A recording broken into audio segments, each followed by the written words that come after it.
Next up on the Cosmic News Network, First Contact with Joshua Pert. Good morning, Earthlings. Good. How you doing today? Good. How you doing today? Welcome to First Contact Radio. Welcome to First Contact Radio. To talk about all these things I'm talking about is because in life, everything is energy. Every single thing that's out there. Yo, it's First Contact with Joshua Poet. He's the man on the mic, just in case you didn't know it. Covering news from all around the globe, from the weather and space to UFOs. He'll talk politics and make you open your eyes. Conspiracy theories and government lies. They'll dig it all up and try to find the proof. Cause it's time to demand the truth. It's time. First Contact Radio. We It's have time arrived. to demand the First truth. It's time. First Contact Radio. We It's have time to arrived. demand First the Contact truth. Radio. It's time. First Contact Radio. It's time to demand the truth. Good morning, Earthlings. How you doing today? Welcome back to First Contact Radio. Hope you have had a good weekend, and the weekend still continues here in the United States. It's a long, long weekend. Today is Labor Day. But let us look at what we're dealing with. Today is the 1st of September. It's a Monday, so we're starting off a new cycle on the calendar. However, we are still in between signs, sun signs, and our moon sign is also changing today from what it was. So lots of change going on. Change takes place every day. Remember, this is all about energy. So we're looking at the energy of the sun and the moon. We're looking at the energy of the sun and the moon. The sun represents the conscious mind. The moon represents the unconscious mind. So all we're looking at is to see what are the energies around us on a daily basis.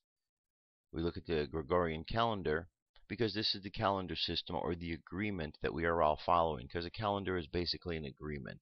It's an agreement of how you are going to look at time. So we look at time according to the Gregorian calendar in a certain way. When we look at the dream spell calendar, we're looking at time in another way. When we look at the Jewish calendar, we're looking at time in another way.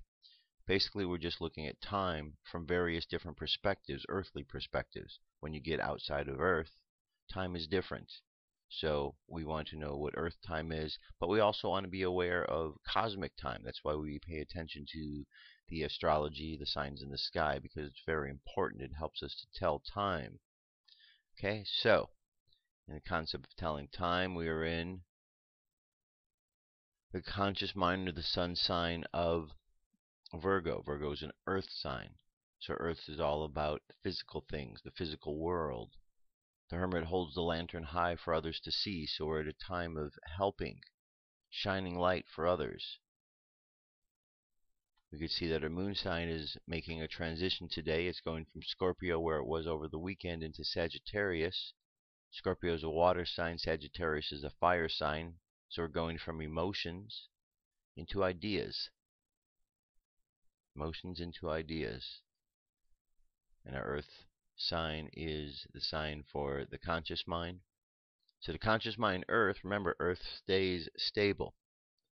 Think of the elements, think of how they move. Earth is stable. When the ground moves, it's usually because something like an earthquake is happening. It moves the earth. When fire moves, well, it's pretty normal because fire moves around, it flickers. Water can stay still like in a pond, or water can move like in a river. It can flow, and air is always seems to be moving, even if it's very subtle.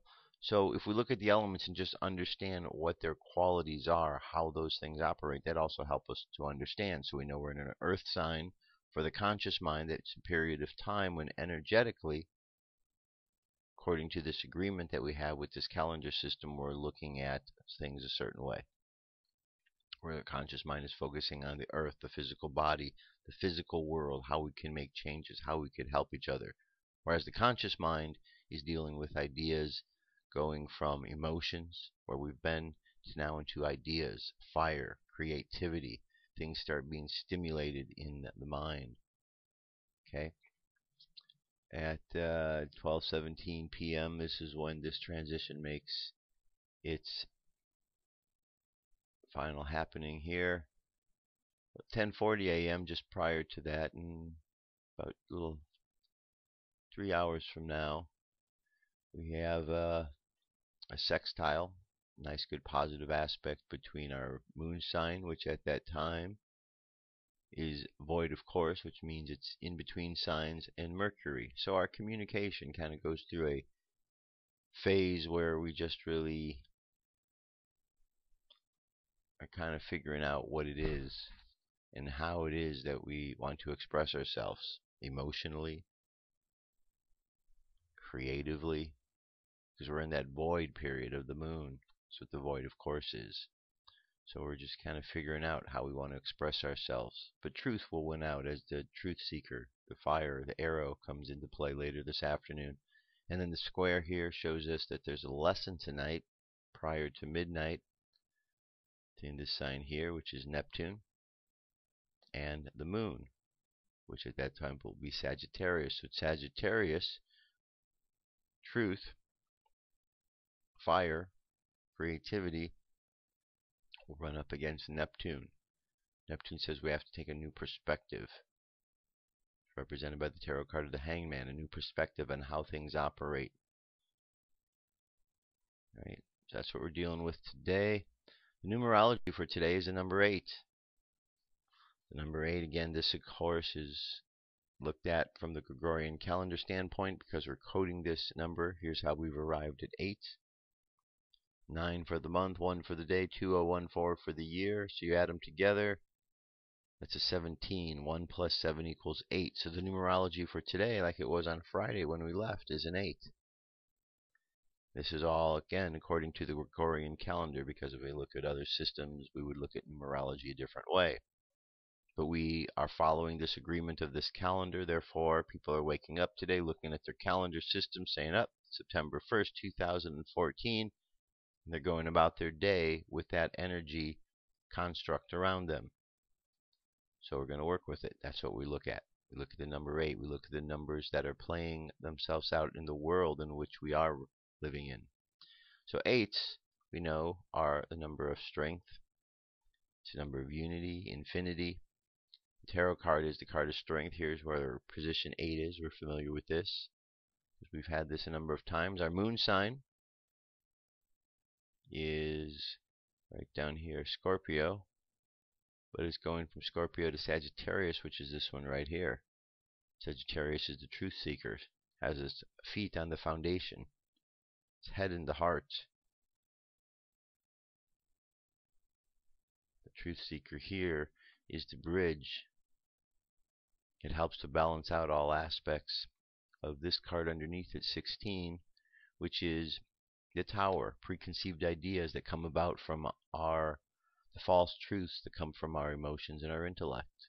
When we allow those things to rule, we're not thinking clearly. So the higher self, the truth seeker, the Sagittarian, the angel of temperance, all the same, helps to balance that out.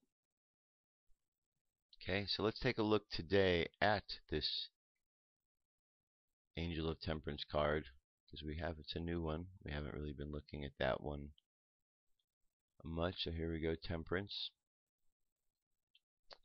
So we've got the angel, first thing, Hebrew letter, Samek, means prop, to prop up.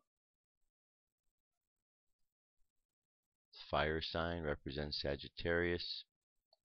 So this key is attributed to the intelligence of probation. This refers to the testing through which every aspirant must pass before he can reach the heights of initiation.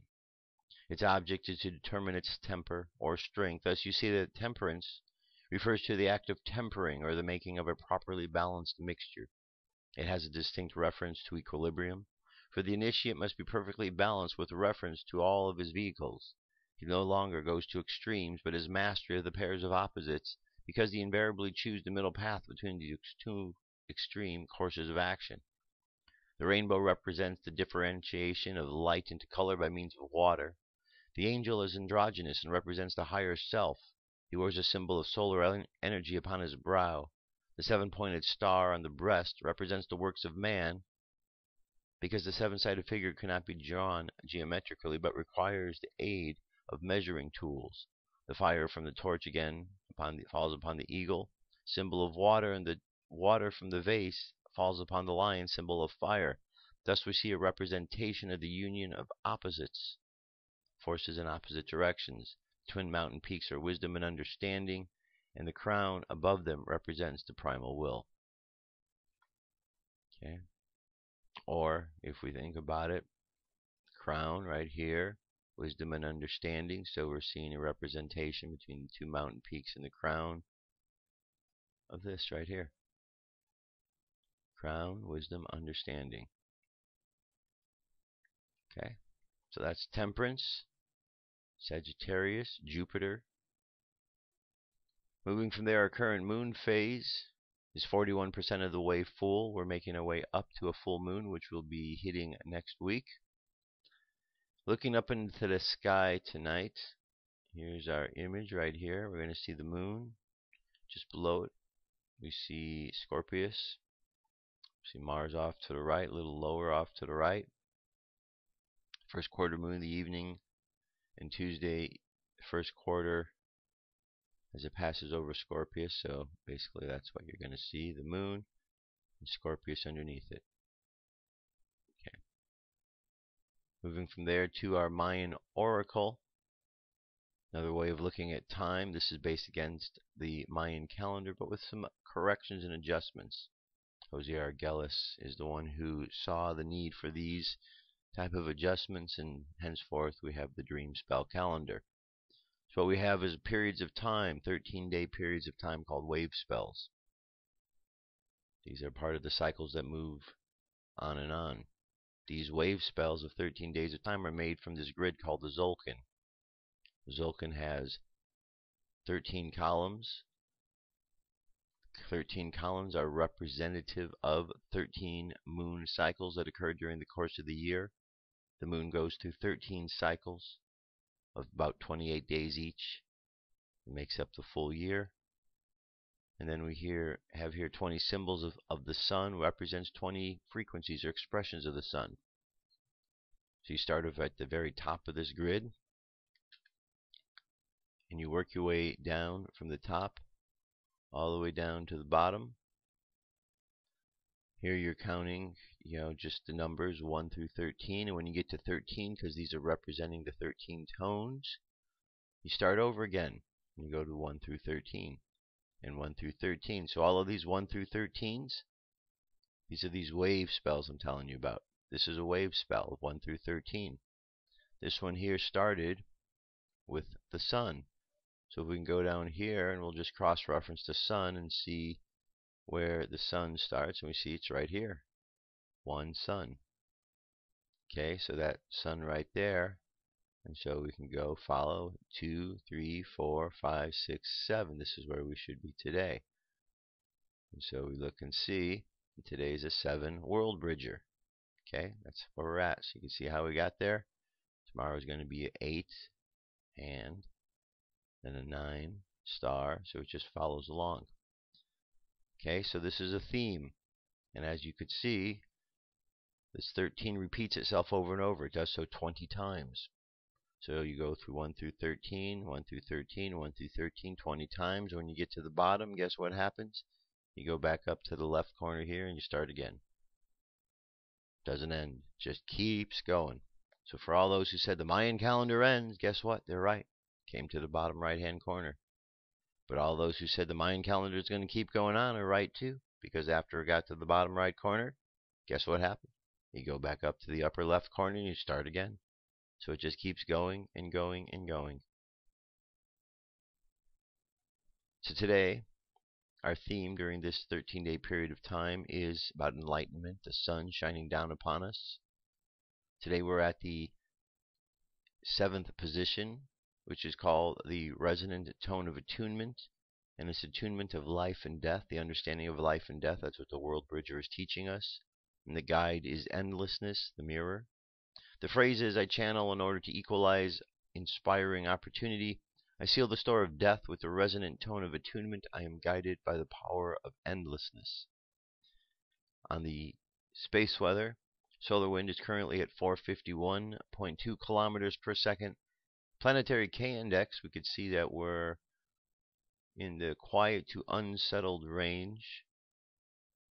Here's our coronal holes. We do have this big one here. Tells us that around the 1st second, which is today, tomorrow, we will be feeling solar wind. from this area here that will affect us in certain ways. Sometimes we get power outages, minor, major, depending on how strong it hits us. Sometimes nothing at all. Here we have an M-class flare possibilities up at 20% today. For the next 24 hours, X-class stays at 1%. Geomagnetic storm activity is dropping. It's going from 20% down to 15% in the mid-latitudes. Higher latitudes, about the same thing as well.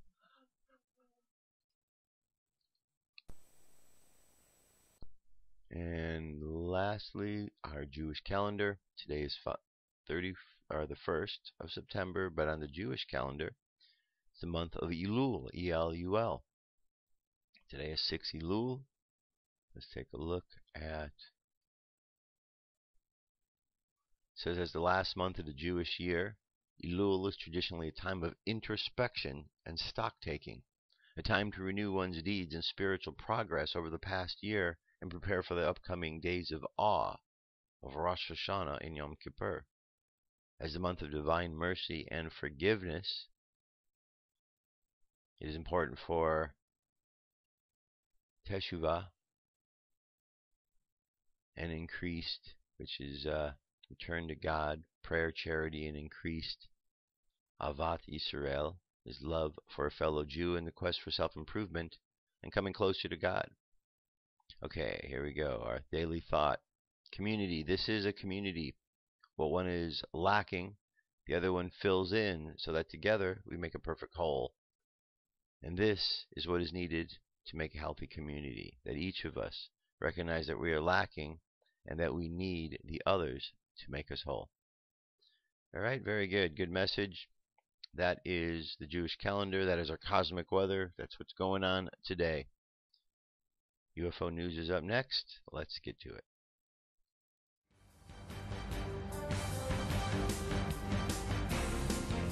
This is the UFO News with Joshua Poet. Thank you very much, Dirk.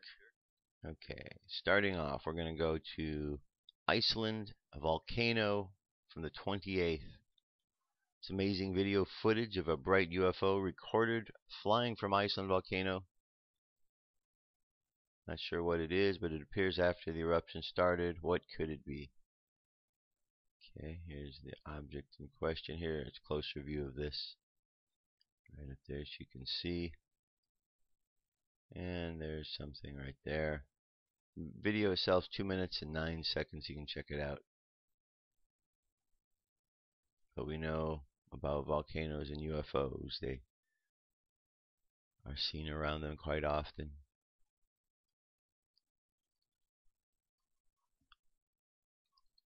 Alright. Moving from Iceland, let's go over to Ottawa. Massive UFO sightings over Ottawa County still unsolved. Green, red, white, blue lights were reported performing strange maneuvers on the night of March 8, 1994. Cindy Pravda of Grand Haven said in an interview during the time that she noticed 4 bright lights just above the tree line and she took a glance out the backyard. The lights remained visible to Pravda for about 10 minutes before one of them moved slowly to the left. She said that the light looked like moving above the highway next to the house and then slowly traveled back into formation.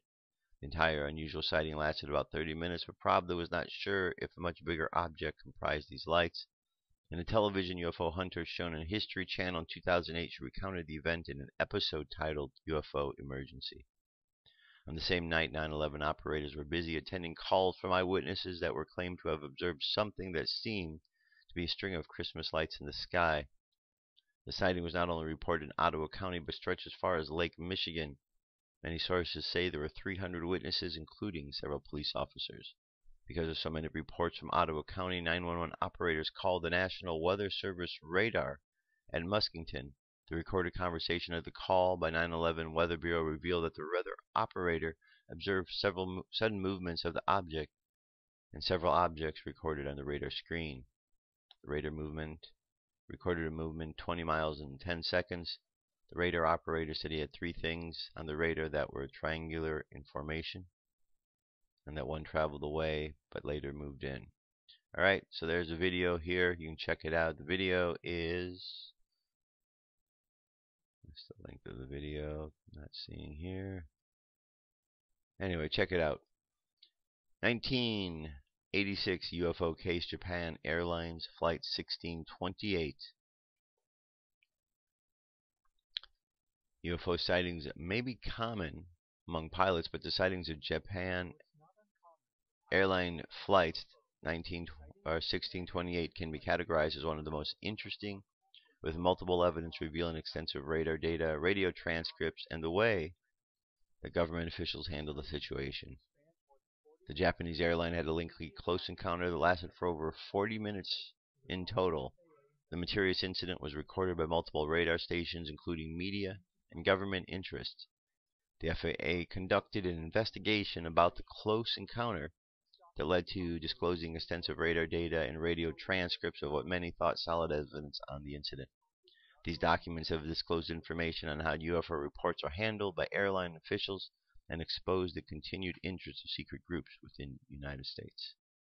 Alright, got a nice good video here, 7 minutes and 47 seconds in length to kind of unfold the story for you. Moving from there, silent UFO shot on video while slowly moving above an Ohio town. A noiseless and slow-moving unidentified flying object spotted and recorded by an Ohio witness at Lakewood on the 20th of August, according to the MUFON database. When the witness spotted the slow-moving object in the sky, he grabbed out his camera to take a video.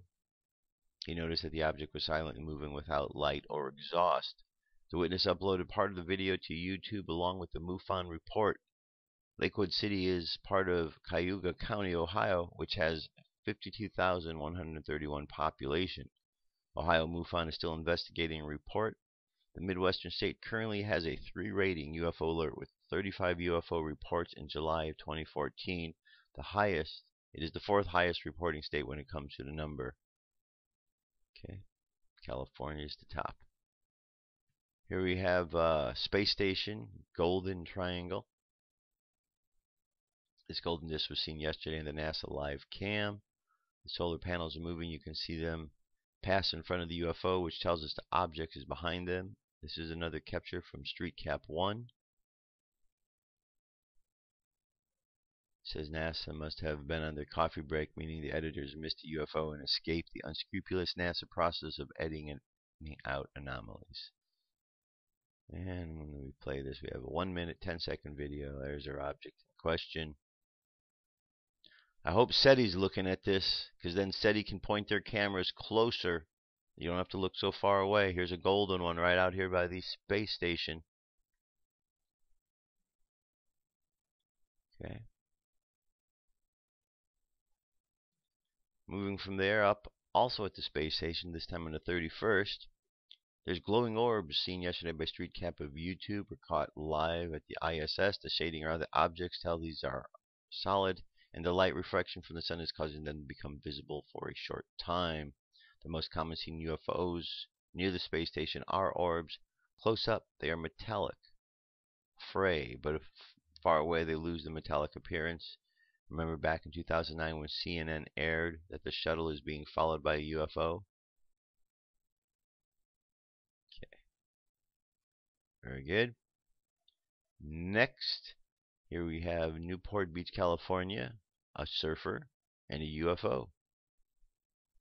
UFO buzz a surfer at Newport Beach, California, August 24th. This UFO was captured by accident when the eyewitness was filming a surfer at Newport Beach this week. The orb is semi-cloaked and comes from the water. Notice how the cloak is given away by the reflection of the water along its right edges. Alright, so let's see here.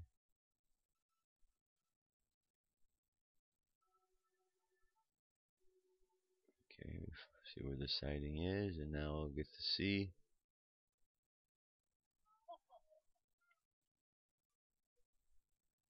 There we go, there's our surfer.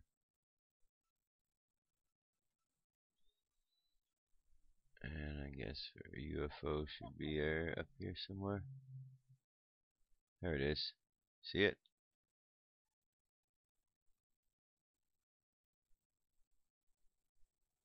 Okay. UFO out there, Newport Beach. Here we have extraterrestrial signal remains a mystery nearly 4 decades later. The search for extraterrestrial intelligence, SETI, stirred when researchers deciphered a 72-second radio signal from space August 15, 1977. Astronomer Jerry Amen analyzed the signal on a computer printout and declared the word "wow," which is widely known today as the wow signal. The signal was received from the Sagittarius constellation close to the center of the galaxy. Amen recalled in an interview that the discovery was the most important thing they had accomplished. The signal, which was received by the Big Ear Radio Observatory of Ohio State University, appeared as 6 EQJ5. So much excitement was all over the group that at the time hopes to receive similar transmission in an attempt by space aliens to make contact, but it has not been received since. But the WOW signal remains a mystery 37 years later, igniting the theory of the existence of intelligence beyond Earth. The Big Ear was used to survey celestial radio sources starting in 1965 as cosmos objects emit large amounts of radio waves. These objects include nebulas, quasars, and pulsars. Its mission shifted. It's constantly surveying radio waves from space in the 70s, hoping to get extraterrestrial communication. Many objects in space emit radio waves, but the WOW signal was very strange. It was resonating on the hydrogen line at 1,420 megahertz. This line is being referred to as the frequency that is highly possible to communicate intelligent life. This likelihood was independently recognized by Frank Drake at the National Radio Observatory and Philip Morrison at Cornell University in 1959. According to SETI, advanced civilizations most likely are aware that young civilizations like humanity might be already listening there. For that reason, the frequency of the waves was emitted by neutral hydrogen atoms. The hydrogen line was named as such. The frequency has been protected by the International Telecommunications Union project to prevent noise on it from earthly sources. It is used by astronomers to make maps based on hydrogen atoms emission in space. The strength of the WOW signal, the shifts of its intensity, and the hydrogen line make it a possible candidate for intelligent extraterrestrial conversation. Well, maybe when they break this down, maybe the message is saying, we're coming to Earth. And maybe that's what they're trying to say. I don't know. Again, I think if SETI points their cameras closer to Earth, they'll find something, because this is where they seem to be at this point in time. UFO sightings are increasing across Queensland. The Gold Coast is a UFO hotspot. There's been a number of reported UFO sightings across the state over recent months, according to President of UFO Research Queensland, Cheryl Gottschall. The Gold Coast thing is being a real hotspot. We've had people calling from all over Queensland, she said. There's been a sighting on the Gulf Coast on Friday night, Cairns last week, and there was another sighting in Childers. We get about 100 calls a year, and across Australia, all up the UFO research groups get there up to 800. That's just the reported sightings. A lot go unreported. A Facebook page, Brisbane UFO Sightings, has been set up for people to post photos taken over Brisbane and record their encounters. One photograph reportedly taken over Wooloowin on May 23rd shows a silver disc hovering in the sky. Okay, and one last piece here. There have been about 15,000 UFO sightings in Canada in the past 25 years. At 2 a.m. November 1st, a woman claimed she had found 2 small human-like creatures in her home after a shift. She was purportedly taken inside some kind of hangar for several spacecraft, then for a trip around the Earth. When she found herself back at home, she discovered several unexplained hours of missing from her life. That was just one of the top 10 strangest Canadian stories of the last 25 years, listed in the recent 2013 Canadian UFO Survey report released by Ufology Research, which is based in Winnipeg, and co-written by Chris Ortowski and Jeff Dinman. All right, so there you go. I'm going to leave that available for you to check that out. And one last other UFO piece. There's a new radio station out there, One Step Beyond Imagination. Uh, Colonel Steve Alexander is the host of the show. I'll put the link up on our page. I was a guest on their show Saturday night, and I've been invited on some of their future shows. Very good show. It talks all about UFOs with a variety of guests on it, so right up our alley. So I'm going to make sure the link is available so you can check that out on Saturday nights. And there you have it. That's our UFO news for today. Let me jump away for just a moment to get myself situated, and we'll be back to continue on with our studies of Kaballah. Come into our circle, Great Spirit. Fill our souls with peace.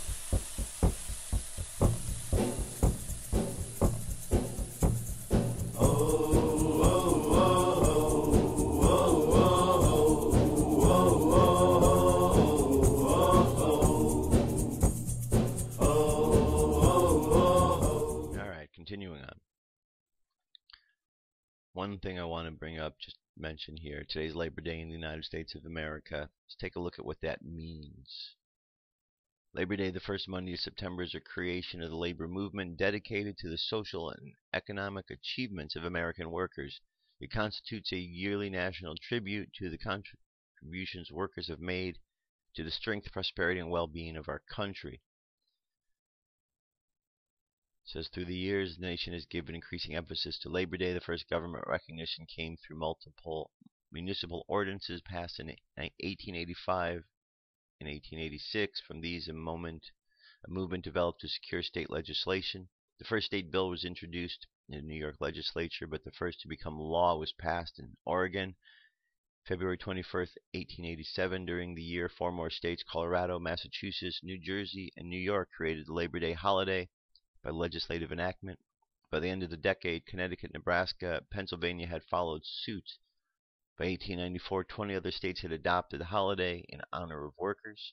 And on July 28th of that year, Congress passed an act making the first Monday of September of each year a legal holiday in the District of Columbia and the territories.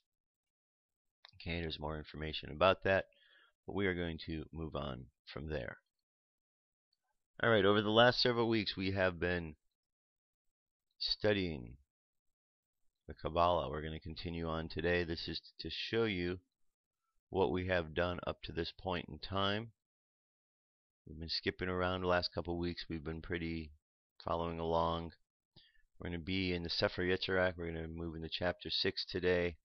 Chapter 10 in the mystical Kabbalah, and the Kabbalion moves up one to chapter 6.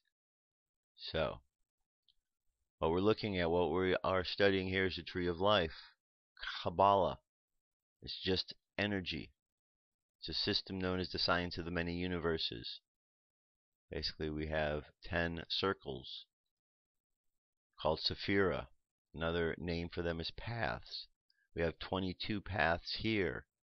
Take these 22 paths plus these Sephira, also called paths, and you have 32 paths. These are the 32 paths of the Tree of Life that you hear about. This tree has 4 worlds to it: fire, water, air, and earth. Atzula, Bria, Yetzirah, and Asaya. Those are the 4 worlds. They represent the 4 elements: fire, water, air, earth, which play themselves out in the minor arcana of the tarot card. Each one of the 1 through 10 numbers, 1, 2, 3, 4, 5, 6, 7, 8, 9, 10, all have these 4 different suits associated with them. So the tarot card combines all of this wisdom within it. Okay? So we have classrooms, and we have the paths between the classrooms. So what we're doing in life is we're learning lessons, and then we're learning more lessons. There's nothing bad about this. This isn't a diabolic, demonic thing at all. All of this information comes from God. It has been misused by sources that have been bad, and therefore people say this must be bad. No. There's a lot of good things out there. Bad things are just being done with them. We need to stop doing the bad things with them and use them for their rightful purposes. Righteousness. That's what it's about. So, pattern on the trestle board. We're going to start right here. Just a quick refresher. because this gives us all of our symbols here. So 0, outside of the tree, all the power that ever was or will be is here now. 1, the crown. I am a center of expression for the primal will to good, which eternally creates and sustains the universe. 2, from the here, 2, through me its unfailing wisdom takes form in thought and word. 3, filled with understanding of its perfect law, I am guided moment by moment along the path of liberation. 4, from its exhaustless substance, I draw all things needful, both spiritual and material. 5, I recognize the manifestation of the undeviating justice in all the circumstances of my life. 6, in all things great and small, I see the beauty of the divine expression. 7, living from that will, supported by its unfailing wisdom and understanding, mine is the victorious life. 8, I look forward with confidence to the perfect realization of the eternal splendor of the limitless light.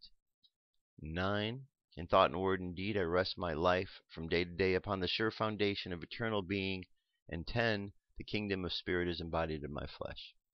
Okay, so if you just go through this once a day, go through this, and it'll really help you to understand. Now we're moving from there.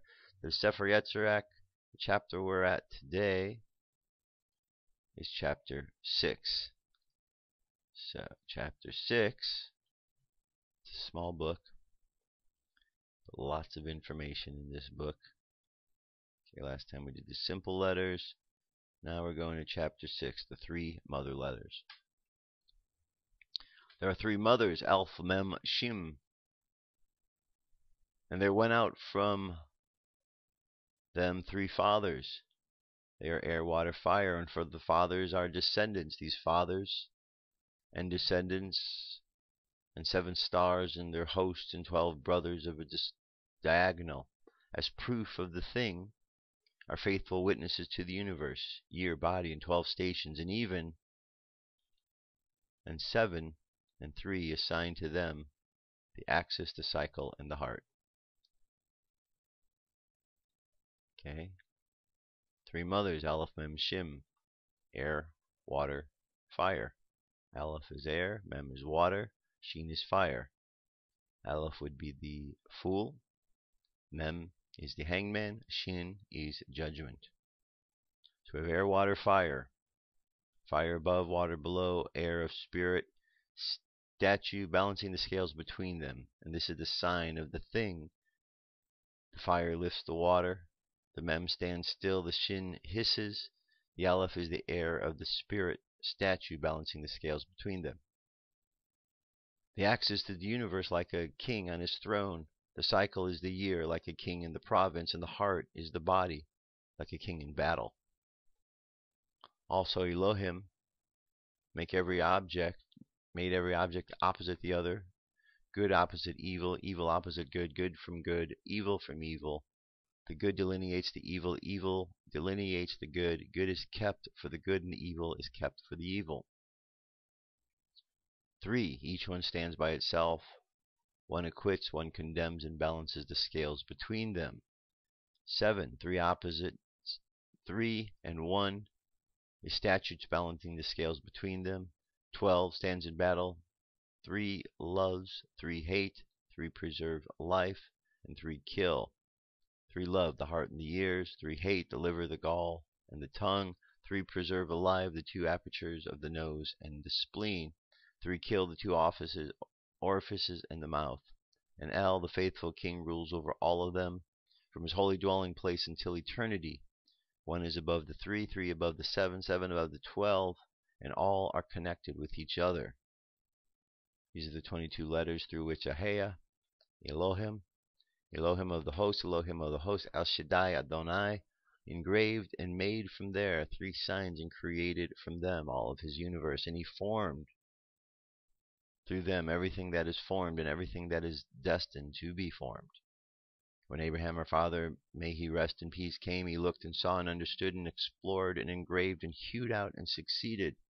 The Lord of all was revealed to him in his bosom, and he kissed him on his head, and he called him Abraham, my beloved.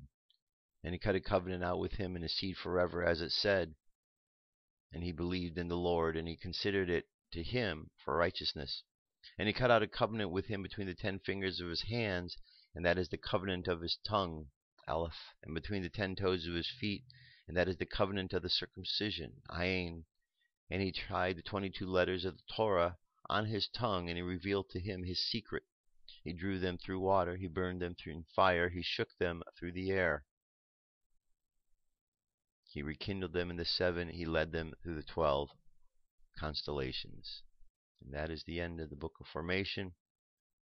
Lots of information there, lots of information. You need to reread it over and over, because as you can tell, it's a lot of words that have a lot of meaning to them. Okay? And the more you read, the more you're going to understand.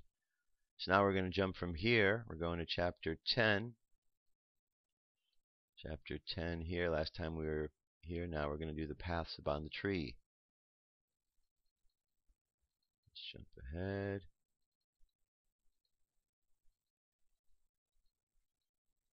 And again, this is a PDF that you can download. That way you can follow right along.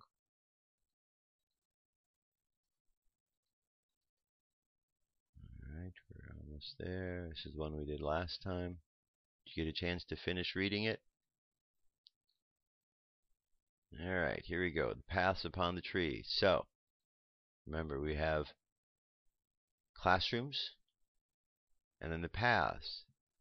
Classrooms, their official name is Sephira, but they're also considered to be a path. So let's go on here. The Sephira Yetzirah refers to the 10 Sephira themselves, as well as the lines connecting them as paths. Okay? And justly so, for they are equally channels of divine influence. But it is usual in the practical workings to consider the lines between the Sephira only as the paths, and the Sephira themselves as the spheres upon the tree. This is the one of many tricks and blinds to be found in the Kabbalistic system. For if we think of the paths as 32 in number, as they are given in the Sefer Yetzirah, then we shall not be able to equate with them 22 letters of the Hebrew alphabet, with their numeric value and correspondence from the key to the paths. Each path is said to represent the equilibrium of the 2 Sephira it connects, and we have to study it in light of our knowledge of these Sephira if we are to appreciate its significance. Certain symbols are also assigned to the paths themselves. These are, we have already noted, are the 22 letters of the Hebrew alphabet, the signs of the zodiac, the planets, and the elements. Now there are 12 signs in the zodiac, 7 planets, and 4 elements, making in all 23 symbols. So how are these to be arranged on 22 paths? Well, here is another Kabbalistic blind to the puzzle the uninitiated. The answer is quite simple when it is known. Our consciousness being in the element of earth, we do not need the symbol of earth in our calculations when we make contact with the unseen. So we leave it out and we find ourselves with the correct set of correspondences. Malkuth is all of the earth we need for practical purpose. So, these are all considered paths. It says we want to make sure that when we're looking at this tree, we understand that even though these are Sephiras, even though they're a different look, they're still considered to be a path. And if we really want to understand about the 32 paths, because otherwise we're going to be looking all over if we don't also understand that these Sephira are also called path, we're going to miss out. And we're going to be looking, where are all the paths? Because we'll only see these 22. Okay, it's actually 32. And then, of course, the understanding of Malkuth, the kingdom down here, when we're looking at things from the perspective of Earth, we don't have to count ourselves in on that because we are looking out at it. Third set of symbols upon the path are the 22 trumps or major arcana of the tarot pack. With these 3 sets of symbols and the colors and the 4 color scales and the major symbolism is complete. The minor symbolism connects all of the innumerable ramifications of the correspondences through all the systems and planes. The tree of life, astrology, and tarot are not 3 mystical systems, but 3 aspects of one and the same system, and each is unintelligible without the other. It is only when we study astrology on the basis of the tree of life that we have a philosophical system. Equally, this does apply to the tarot system of divination, and the tarot itself, with its comprehensive interpretations, it gives the key to the tree as applied to human life. says astrology is so elusive because the uninitiated astrology works on only one plane, but the initiated astrologer with the tree as his grounded plane interprets on the 4 planes of the world, and the effect we shall have, say, Saturn is the very different in Atzala, where it is the Divine Mother Bina, to what it is in Asaya. Okay, so basically to summarize that last part here, it says it's important we recognize what all of the information is that goes in. You have color, you have an astrological association, you have a numerological association, you have a planetary association. Each one of these has a particular vibration or a sound. So there's a lot of information that's here. Just by looking at the symbol, you will help to unlock information that you need to know. Okay? We're going to move from the mystical Kaballah. You can see there's more for you to read, a couple more pages. But that's available, chapter 10. And then the Kaballion today,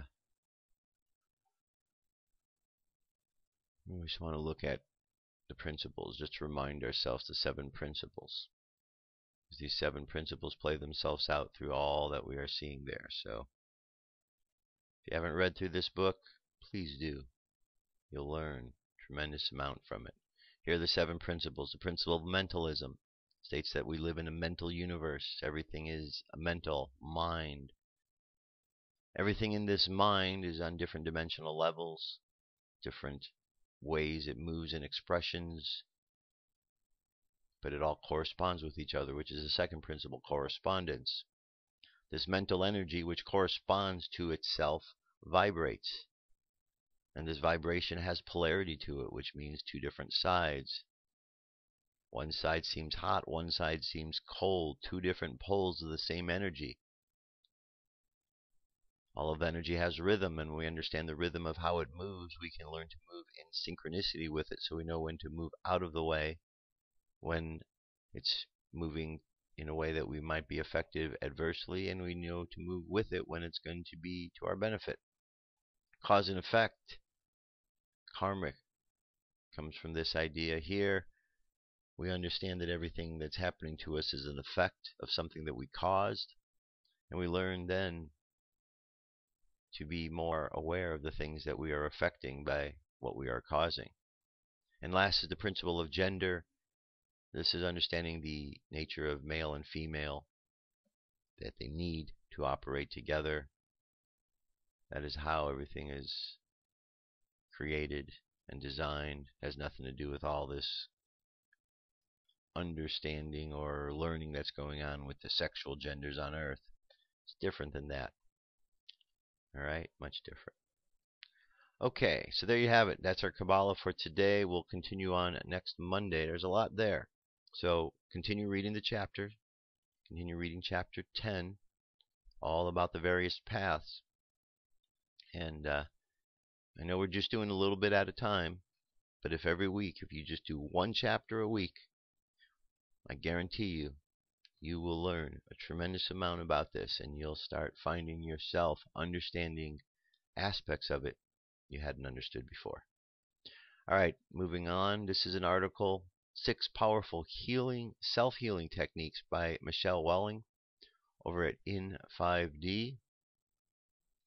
In a recent In5D article, Cameron Day shared with us why he is no longer a light worker. His message was that there is a false light matrix that has control of the planet, and it is up to us to recognize and retract from it. So how do we do this? We will discuss Cameron's 6 powerful healing techniques and some powerful methods of releasing contracts made under duress or trickery in this article.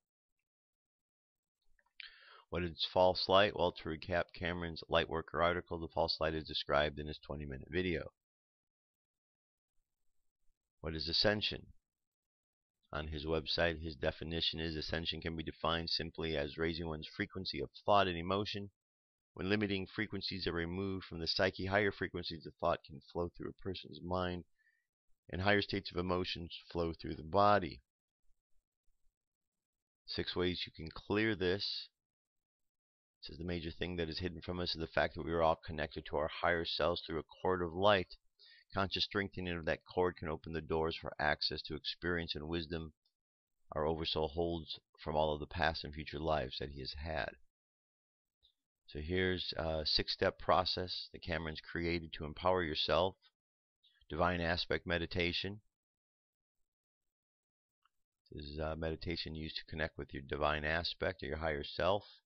The cosmic flush is a simple yet powerful technique to be practiced to the point where you can engage at a moment's notice.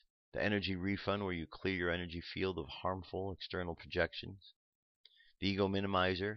Much has been written about the nature of the ego and the detrimental effect it has on our state of consciousness.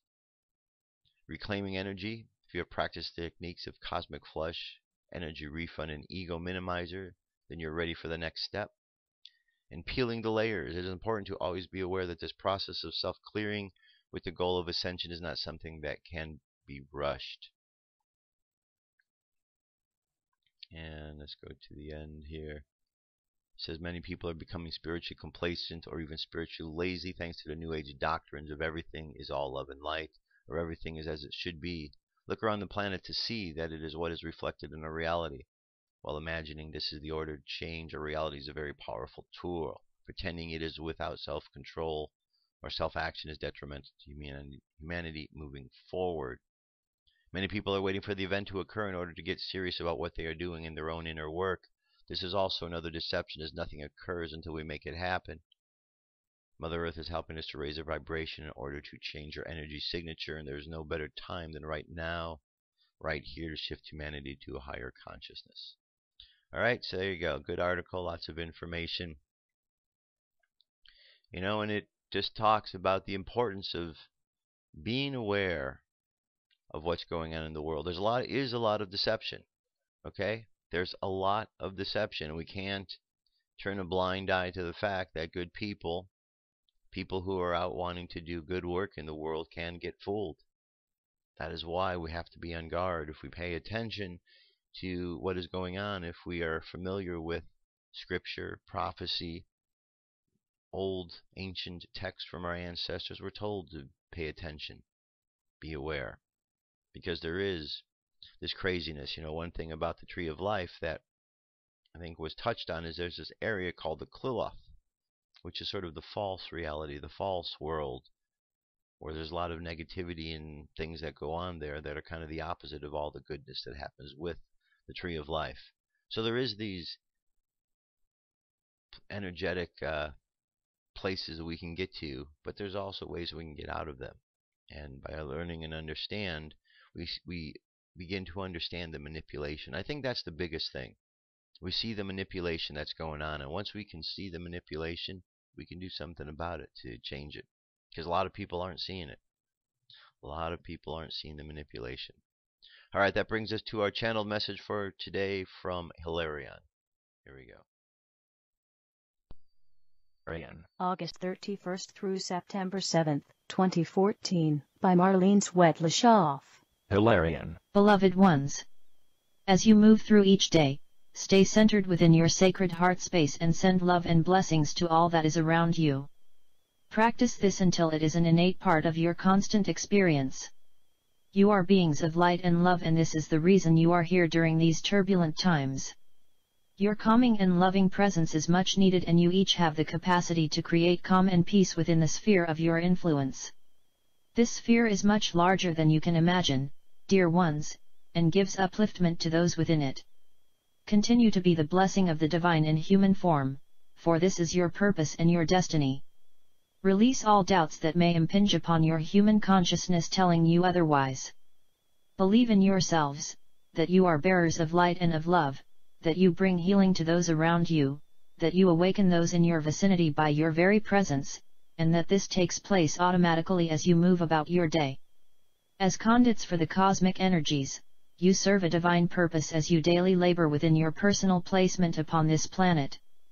This task is to be done with peace in your hearts, knowing that through you, the light of a new age dawns. You are important in the grand scheme of the higher workings of the divine plan, and without you there would be a void for the area in which you reside. Continue to be open to allow all the good of the universe to flow in you and through you.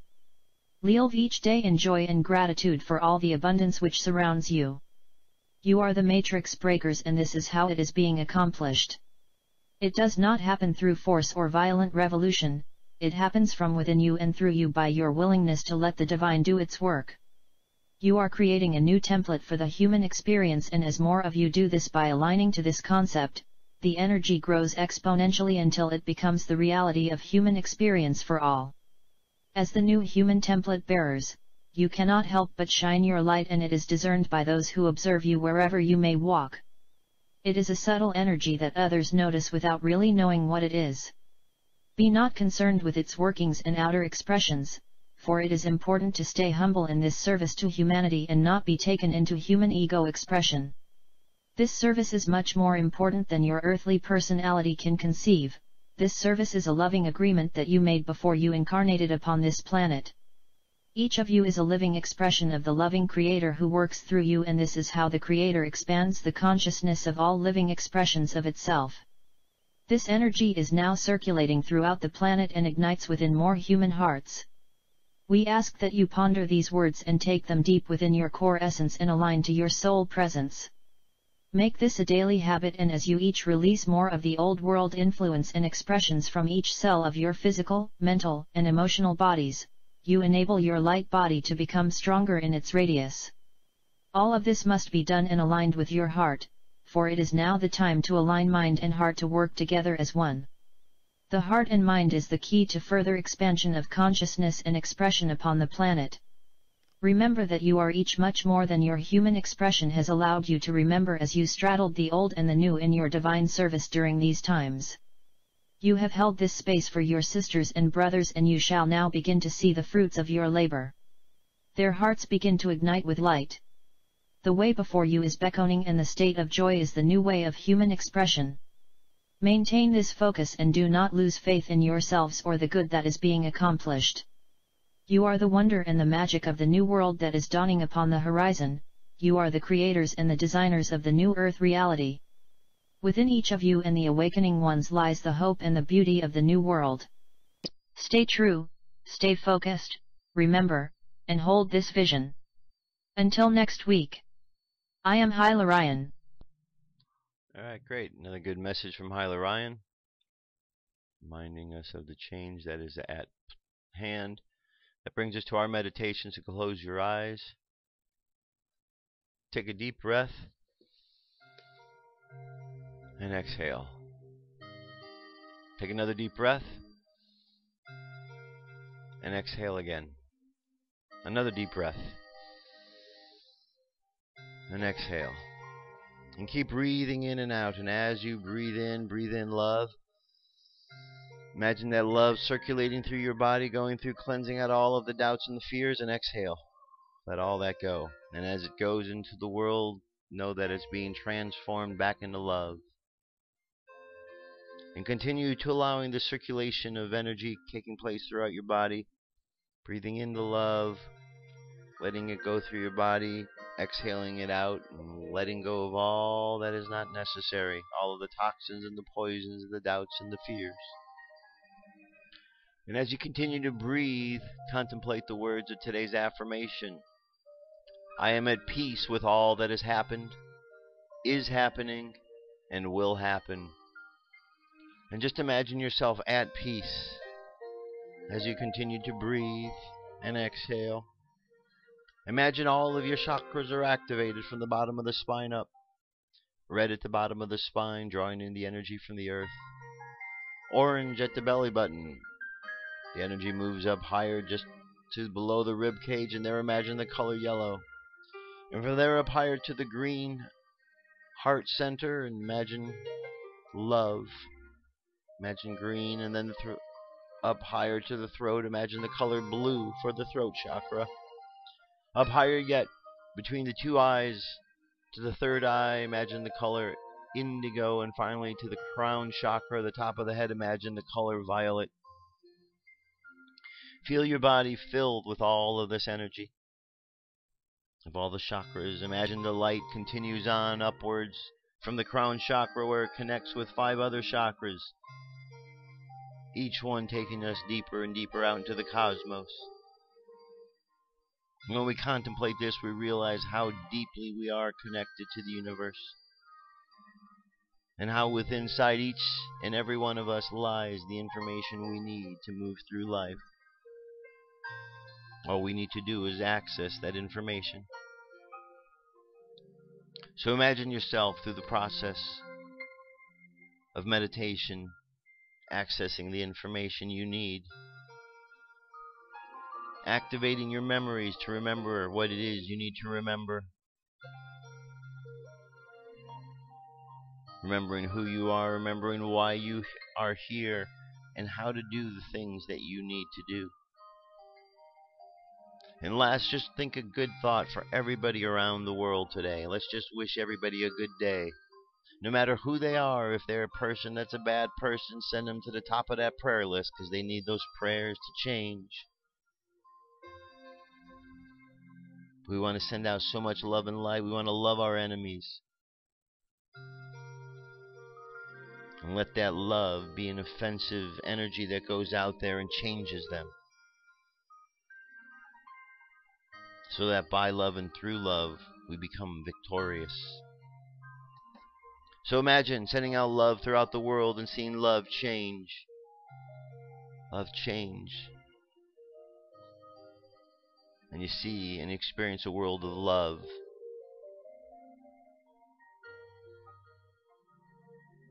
And you ask yourself, do you deserve to be in a world full of love, positivity?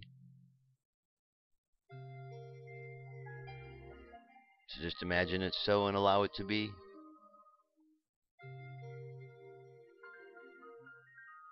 And just allow this love and this positivity to sit with you through the course of this day. And let your unconscious mind continue on that journey of love and positivity. Let's bring our conscious mind back to the present moment on the count of 3. 3, coming back to the present moment filled with confidence. 2, coming back to the present moment filled with faith. And 1, coming back to the present moment happy, healthy, and whole.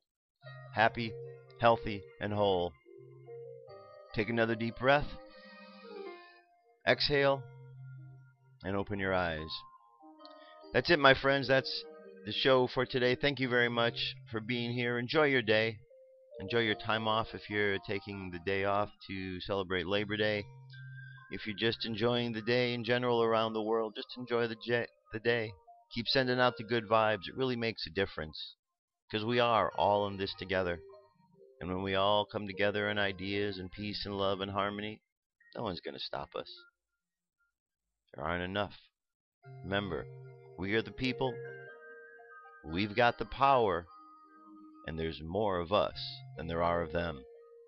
You have an awesome day. I'll talk to you tomorrow. Peace. I'm out of here.